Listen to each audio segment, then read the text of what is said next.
সেই ভিডিও এখনো পর্যন্ত দেখায়নি। অর্থাৎ আমি আবার বলছি, সেই সীমা পাহুজা যে আধিকারিক ছিলেন এই তদন্তের দায়িত্বে, তিনি সেই ভিডিও লুকিয়ে ফেলেছেন, আজ পর্যন্ত সেটা প্রকাশ করেন। সিঁড়িটা আপনাদেরকে দেখালাম, সেই সিঁড়ির একটা অংশ হচ্ছে এটা, যেটা নিচে নেমে গেছে, এবং এই সিঁড়ি দিয়ে যতদূর সম্ভব, যতদূর অভয়ার ডেড বডি নামানো হয়েছিল, এবং নামালে সেটা সরাসরি যে ঘর থেকে অভয়া। খুলেছে আরজিকর ফাইলস, সাসপেন্ড হয়েছেন 3 আইপিএস। আর এবার আরজিকর মেডিকেলে গিয়ে চাঞ্চল্যকর অভিযোগ করলেন অভিজিৎ গঙ্গোপাধ্যায়। বিজেপি সাংসদের নিশানায় সিবিআই এর তদন্তকারী অফিসার সীমা পাহুজা।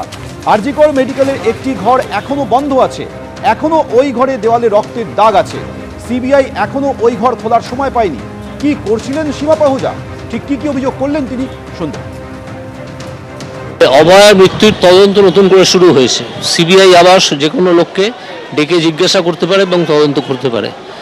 সিবিআই আজ পর্যন্ত যেটা করেনি, অর্থাৎ সিবিআইকে পুরোটা দোষ দেবো না, আমি সীমা পাহুজা যিনি দায়িত্বে ছিলেন তিনি আজ পর্যন্ত যেটা করেননি সেটা আমি ভিডিও করলাম এইমাত্র। একটা ঘর যেটা কোনোদিন খোলা হয়নি, যার ভেতরে এমন কিছু জিনিস আছে, ব্লেড, রক্তমাখা গ্লাভস, এগুলো থাকার কথা নয়, এমন কিছু শুনতে পাচ্ছি তার দেওয়ালে নাকি রক্তের দাগ আছে। কিন্তু সিবিআই খোলার সময় পায়নি।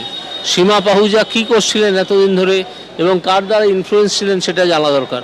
প্রথম কথা, আমি সমগ্র সিবিআইকে দোষ দেবো না, আমি সীমা পাহুজাকেই আমি নির্দিষ্ট করেছি। এবং এছাড়াও একটা সিঁড়ি যেটা দিয়ে একটা ভারী কিছু নামানো হচ্ছে বডির মতো, সেই রাত্রে যে রাত্রে অভয়া মারা গিয়েছিল, সেই সিঁড়িটা আমি ভিডিও করেছি, ছবি তুলেছি। সেই সিঁড়িটা দিয়ে কিছু নামানো হচ্ছে, এই ভিডিও একজন নার্স তুলেছিলেন। সিবিআই এর কর্তা ব্যক্তিরা যারা এখানে তদন্ত করছিলেন, সেই সীমা পাহুজা ইত্যাদিরা, তারা ওই নার্সের কাছ থেকে ওই অংশটুকু নিয়ে নেন যে সিঁড়ি দিয়ে ভারী কিছু নামানো হচ্ছে, এবং নার্সকে বলেন আপনি ঝামেলায় জড়িয়ে পড়বেন, আপনি নিজের। পুলিশ ওয়েলফেয়ার বোর্ড ভেঙে দিলেন মুখ্যমন্ত্রী Suvendu Adhikari. Police welfare board আজ ভেঙে দিলাম, ভালো উদ্দেশ্যে হয়েছিল কিন্তু পার্টি সংগঠনে পরিণত হয়। সবার মতামত নেবে মুখ্য সচিবের নেতৃত্বে কমিটি, তারপরেই মন্ত্রিসভা সিদ্ধান্ত নেবে, জানালেন মুখ্যমন্ত্রী শুভেন্দু অধিকারী।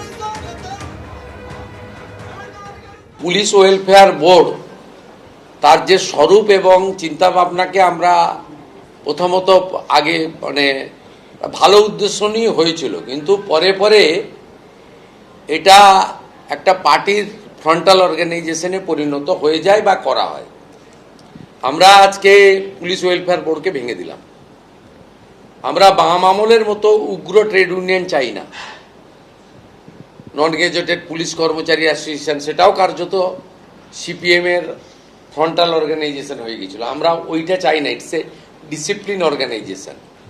এখানে ধর্মঘট, হরতাল, সিনিয়র পুলিশ অফিসারকে হ্যাকেল করবে,